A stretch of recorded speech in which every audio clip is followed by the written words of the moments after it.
प्यारे बच्चों, good morning. Online classes में आपका वेलकम।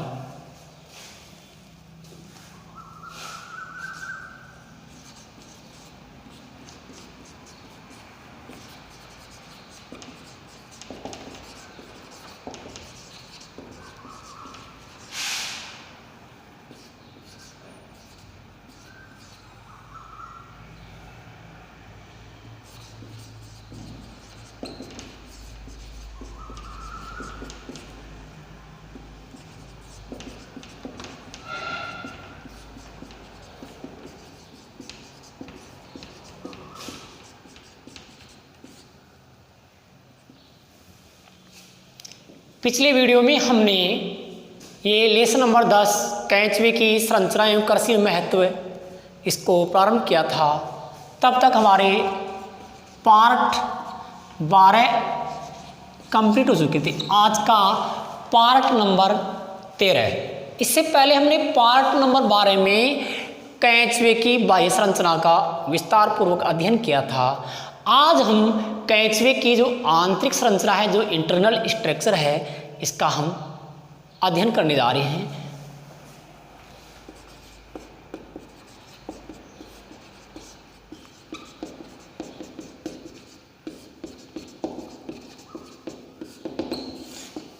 तो कैचवे की जो आंतरिक संरचना है, इसके अंतर्गत हम कौन कौन से जो सिस्टम है कैचवे में उनका अध्ययन करेंगे, जिनमें सबसे पहले नंबर 1 में अध्ययन करेंगे श्वसन तंत्र, उसके पश्चात परिसंचरण तंत्र, उसके पश्चात उत्सर्जन तंत्र, उसके पश्चात तंत्रिका तंत्र, उसके पश्चात जनन तंत्र और सबसे अंत में हम पाचन तंत्र का अध्ययन करेंगे। तो कैचवे की आंतरिक संरचना के अंतर्गत हम श्वसन तंत्र, परिसंचरण तंत्र, उत्सर्जन तंत्र, तंत्रिका तंत्र, जनन तंत्र और पाचन तंत्र का विस्तार पूर्वक अध्ययन करेंगे। एक एक तंत्र को हम अलग अलग पढ़ते हैं। सबसे पहले श्वसन तंत्र के बारे में अध्ययन करेंगे।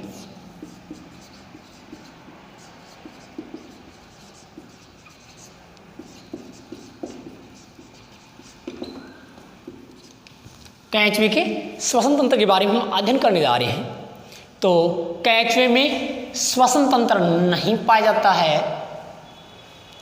कैचवे में जो श्वसन है वह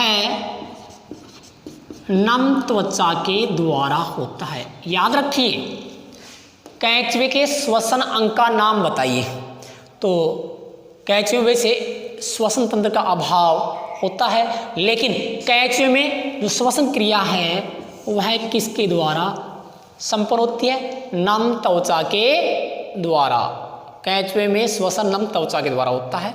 आगे, कैचवे में जो O2 का जो परिवहन है वह रक्त प्लाज्मा में पाए जाने वाले हीमोग्लोबिन के द्वारा होता है। कैचवे में O2 का परिवहन रक्त प्लाज्मा में पाए जाने वाले हीमोग्लोबिन की सहायता से होता है। आगे, कैचवे में जो गैसों का जो विनिमय है वह विसरण क्रिया द्वारा होता है। कैचवे में गैसों का विनिमय किस क्रिया द्वारा होता है? विसरण क्रिया द्वारा होता है। तो कैचवे में जो श्वसन तंत्र है उसके बारे में एक बार पुनः, कैचवे में श्वसन तंत्र नहीं पाया जाता है। कैचवे में श्वसन नम त्वचा के द्वारा होता है। कैचवे में O2 का परिवहन रक्त प्लाज्मा में पाए जाने वाले हीमोग्लोबिन की सहायता से होता है। कैचवे में गैसों का विनिमय विसरण क्रिया द्वारा होता है। तो कैचवे की आंतरिक संरचना में एक तंत्र का हमने अध्ययन किया, श्वसन तंत्र का। नंबर 2 है परिसंचरण तंत्र।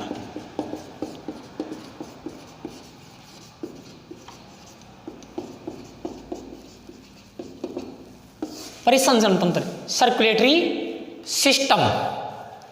तो कैचवे में बंद रक्त परिसंचरण तंत्र पाया जाता है। रक्त परिसंचरण तंत्र दो प्रकार का होता है, खुला रक्त परिसंचरण तंत्र और बंद रक्त परिसंचरण तंत्र। बंद रक्त परिसंचरण क्या है? जब रुधिर बंद नलिकाओं में बहता है तो इस प्रकार का परिसंचरण बंद रक्त परिसंचरण कहलाता है। तो कैचवे में परिसंचरण तंत्र के बारे में पढ़ रहे हैं। तो कैचवे में किस प्रकार का परिसंचरण तंत्र पाया जाता है? तो कैचवे में बंद रक्त परिसंचरण तंत्र पाया जाता है। इसके रक्त में, कैचवे के रक्त में लाल रक्त कणिकाओं, जिसको शॉर्ट में हम आरबीसी कहते हैं, आरबीसी का अभाव होता है। कैचवे के रक्त में लाल रक्त कणिकाओं का अभाव होता है। अगली विशेषता, हीमोग्लोबिन प्लाज्मा में घुला होने के कारण रक्त का रंग लाल होता है। तो कैचवे के रक्त का रंग कैसा होता है? लाल होता है।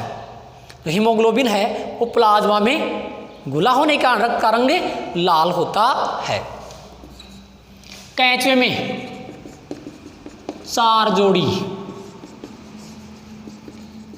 नलिकाकार, कैचवे में 4 जोड़ी नलिकाकार आकार में पेशीय स्पंदनशील कपाट युक्त हृदय पाए जाते हैं। कैचवे में कितनी जोड़ी हृदय पाए जाते हैं? कैचवे में 4 जोड़ी हृदय पाए जाते हैं। जो कैचवे के जो हृदय होते हैं उनकी विशेषता क्या है? इनका आकार नलिकाकार, पेशीय स्पंदनशील और ये वाल्व युक्त यानी कपाट युक्त होते हैं। जो कैचवे में जो 4 जोड़ी जो हृदय होते हैं ये कौन कौन से खंडों में पाए जाते हैं? 7, 9, 12 व 13वें खंड में।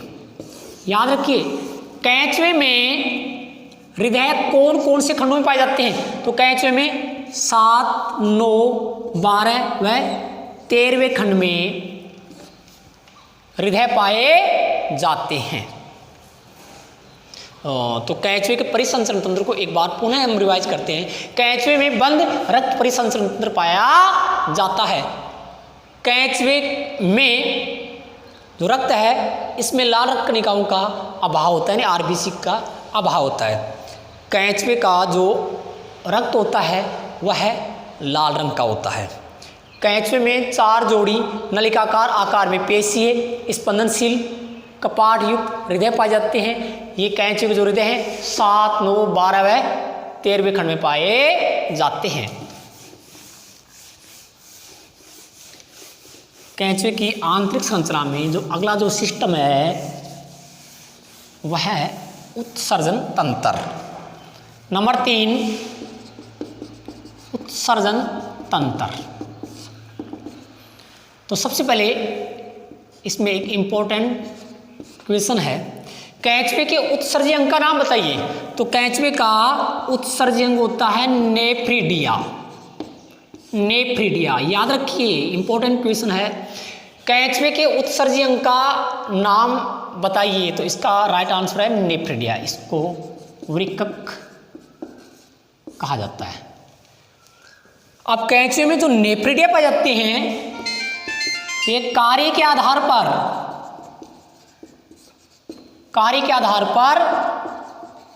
2 प्रकार के होते हैं।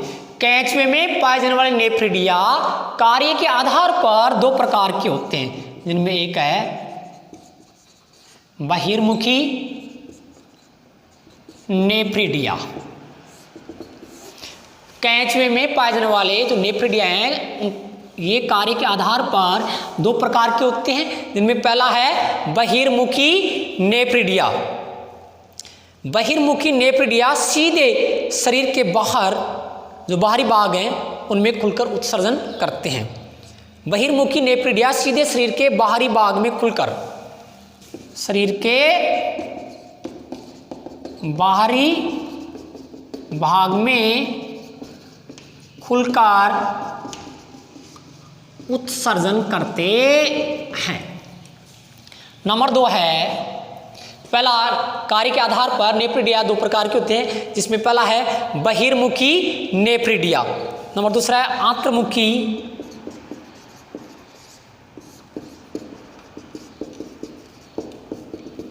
आंतर्मुखी नेप्रिडिया। ये सीधे आहार नाल में खुलते हैं। कहाँ खुलते हैं? आहार नाल में खुलते हैं। आंतर्मुखी नेप्रिडिया सीधे कहाँ खुलेंगे? आहार नाल में खुलते हैं। इसके अलावा इनका जो कार्य है वो क्या है? आंतर्मुखी नेप्रिडिया ध्यान देना, ये आंतर्मुखी नेप्रिडिया जल संरक्षण का कार्य करते हैं। एक बार उत्सर्जन तंत्र को वापस हम रिवाइज कर रहे हैं। कैंचवे का उत्सर्जी अंग नेप्रिडिया होता है। इंपॉर्टेंट क्वेश्चन है। कार्य के आधार पर नेप्रिडिया को 2 भागों में बांटा गया है। पहला है बहिर्मुखी नेप्रिडिया, ये शरीर के बाहरी भाग में खुलकर उत्सर्जन करते हैं। दूसरा है आंतर्मुखी नेप्रिडिया, ये सीधे आहार नाल में खुलते हैं। और आंतर्मुखी नेप्रिडिया जल संरक्षण का कार्य करते हैं।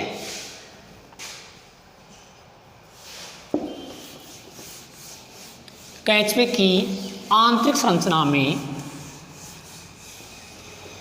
अगला जो सिस्टम है वह है तंत्रिका तंत्र, नर्वस सिस्टम।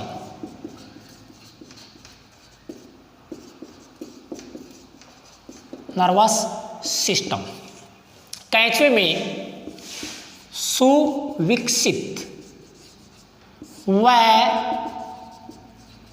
खंडित प्रकार का तंत्रिका तंत्र पाया जाता है। कैंचवे में सुविकसित व खंडित प्रकार का तंत्रिका तंत्र पाया जाता है। कैंचवे के तंत्रिका तंत्र के 3 भाग होते हैं। पहला है केंद्रीय तंत्रिका तंत्र। कैंचवे के तंत्रिका तंत्र के 3 भाग होते हैं, जिसमें पहला है केंद्रीय तंत्रिका तंत्र, नंबर 2 है परिधीय तंत्रिका तंत्र और नंबर 3 है अनुकंपी तंत्रिका तंत्र। एक बार कैंचवे के तंत्रिका तंत्र को पुनः रिवाइज करते हैं। कैंचवे में सुविकसित व खंडित प्रकार का तंत्रिका तंत्र पाया जाता है। कैंचवे के तंत्रिका तंत्र के 3 भाग होते हैं, जिनमें पहला है केंद्रीय तंत्रिका तंत्र, दूसरा है परिधीय तंत्रिका तंत्र और तीसरा है अनुकंपी तंत्रिका तंत्र। अगला सिस्टम जनन तंत्र, रिप्रोडक्टिव सिस्टम।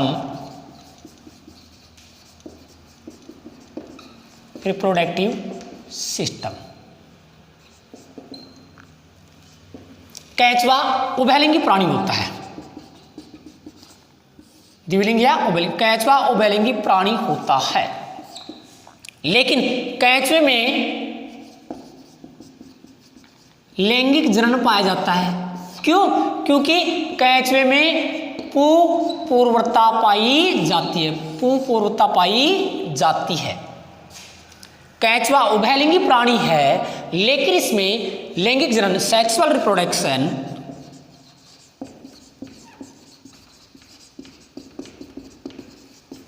कैंचवा उभयलिंगी प्राणी है, लेकिन इसमें लैंगिक जनन पाया जाता है। क्यों? क्योंकि कैंचवे में पुंपूर्वता पाई जाती है। पुंपूर्वता क्या होती है? जब नर जननांगों का विकास मादा जननांगों से पहले होता है तो यह स्थिति पुंपूर्वता कहलाती है। कैंचवे के नर जननांग और मादा जननांग कौन कौन से हैं, इनका हम अलग से अध्ययन करेंगे। कैंचवे में नर जननांगों के अंतर्गत वृषण,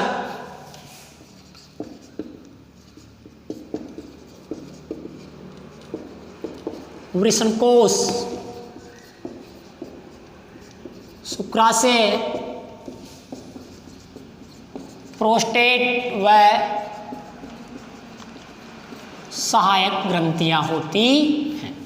कैंचवे के नर जननांग के अंतर्गत वृषण, वृषणकोश, शुक्राशय, प्रोस्टेट व सहायक ग्रंथियां होती हैं।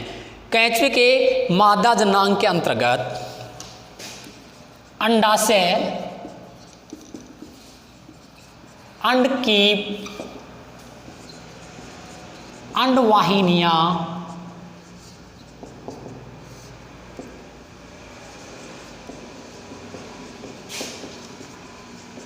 शुक्रग्राही। कैंचवे के मादा जननांग के अंतर्गत अंडाशय, अंडकीप, अंडवाहिनियां और शुक्रग्राहिका, इसके अलावा मादा जनन छिद्र इत्यादि होते हैं।